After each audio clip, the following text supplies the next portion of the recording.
I want you to hear the words of Peter Ruckman, who passed away just a few months ago.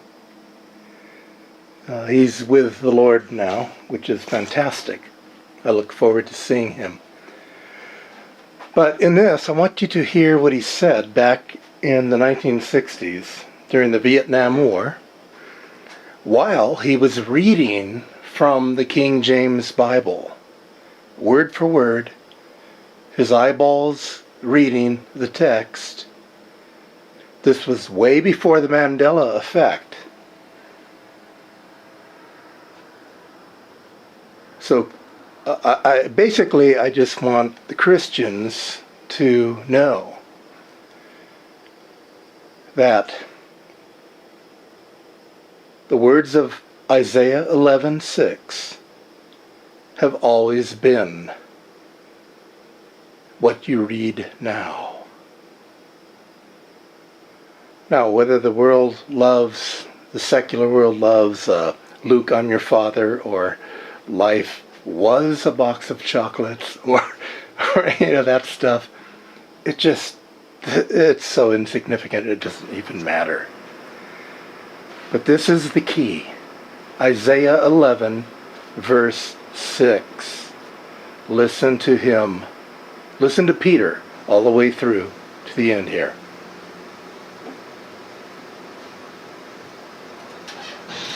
All right, first let's read it. The wolf shall dwell with the lamb. Anybody seen that lately? I mean, four-legged. The wolf shall dwell with the lamb. The leopard shall lie down with the kid. The calf and the young lion and fatling together, and a little child shall lead them. You seen that anywhere lately?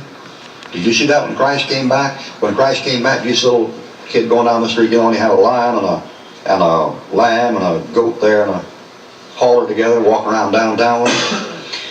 And the cow and the bear shall feed. You don't find many zoos with a cow and the bear in the same cage, do you? I've been about 15 zoos. I never have seen that. And the young ones shall lie down together, and the lion shall eat straw like the ox. The lion's a vegetarian. He is. Ask the zookeeper if the lion's a vegetarian. And the sucking child shall play in the hole of the ass. He will. When you children let your child just wean play around where you know the rattlesnakes? Any of you mothers? And the weaned child shall put his hand on the cockatrice's den. They shall not hurt nor destroy my holy mountain. While they're shelling it this morning, dumping bombs on it. Couldn't be any reference to anything you know anything about, or I know anything about. For the earth shall be full of the knowledge of the Lord as the waters cover the sea. Are you kidding? You fellas in the Navy, does the knowledge of the Lord cover the earth as the waters cover the sea? It does. The United States Navy is the biggest mission field in the world outside the United States Army. And knowledge of the Lord as the waters cover the sea, that is anything you've ever heard of. In plain words, a man that reads down through here and thinks these things took place the first coming has got problems. And if he's got problems, then he is one of the greatest conservative scholars that ever lived. Because they all look at it that way. And I'll read you what they say about what you just read. They say this. This king needs not the weapons of ordinary warfare. He is a better defense for his throne than swords and spears. Justice and faithfulness themselves are his best and only preparation. Therefore there will be a marvelous growth of peace and prosperity. There will be a marvelous growth of peace and prosperity. Well, who's trying to kid who? I mean, over my house there, I've got a collection of war books that runs into about 200 volumes, and I've probably got about half of them, of the wars recorded, about half of them. A tremendous growth of peace and prosperity.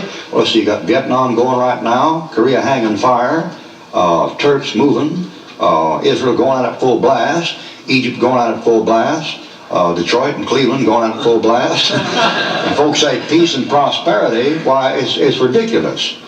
Now, how can a man be saved and believe that kind of nonsense? The progress of true culture is marked by the subduing of savagery. The wild animals will change their nature and become harmless to mankind. They will. Wickedness is ferocious. Men's untamed passions are like the wolf, bear, and deadly serpent. And I know what he's going to do. He's going to spiritualize it. He's going to say it isn't a real bear, it isn't a real serpent, it's untamed passions. And yet when Christ came, Not only did not universal peace set in, but the light of Zion was quenched in blood. Where then and when this scene of bliss? Let us content ourselves with believing that the prophecy refers to some state to us unknown. Agnostic. Fellow says, since it didn't happen, when will it happen? Well, ho-hum, let us content ourselves with ignorance. And the fellow's got 10 years of seminary and studies Arabic and Aramaic and Coptic and Syriac and Hebrew, and says, let us content ourselves with not knowing. That's a fine approach. Earth will be earth and not heaven. This heaven is in the soul first.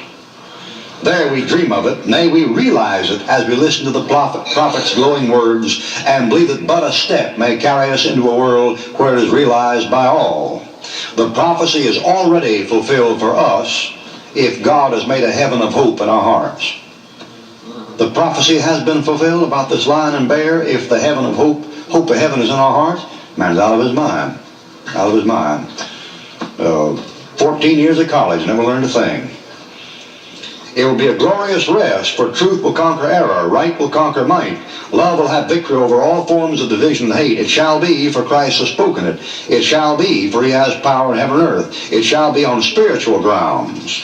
So they're saying all this will come to pass spiritually, but not literally and not physically.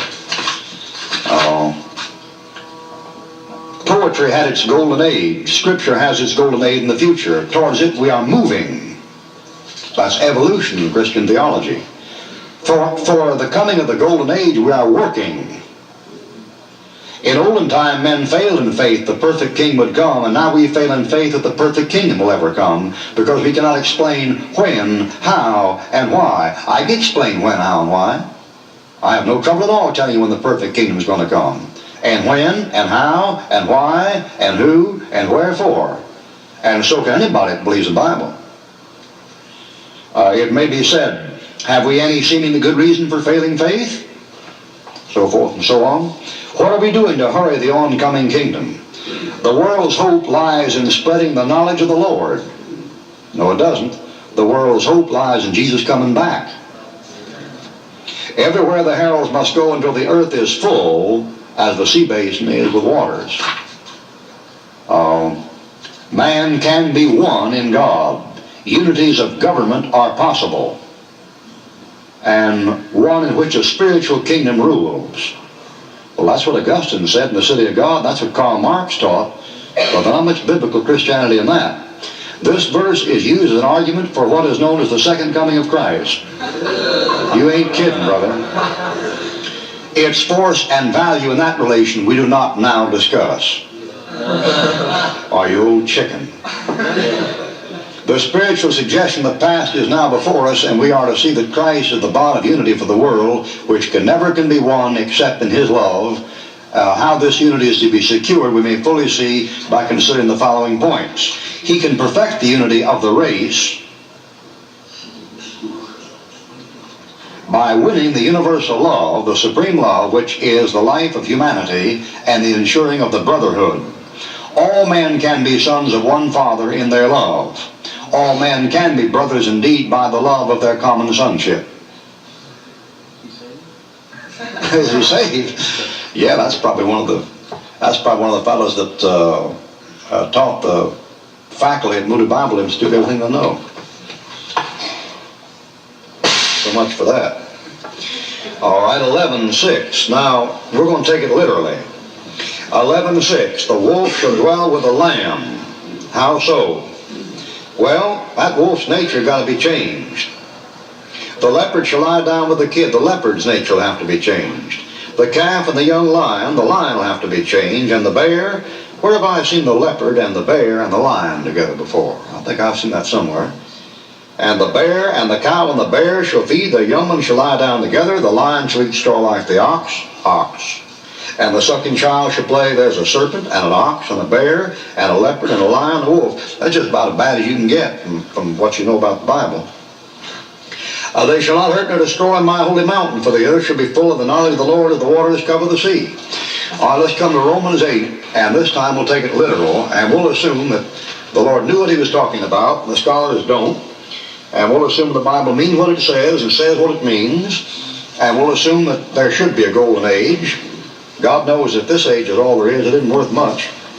And we're going to assume that there is going to be a time of perfect peace in this earth because everybody longs for it, hopes. Well, there we have it. The wolf also shall dwell with the lamb. That's a fact, folks. That is a fact. If you've fallen for this Mandela Effect, I'm speaking to the Christians, because I really don't care what the world has to say about too much.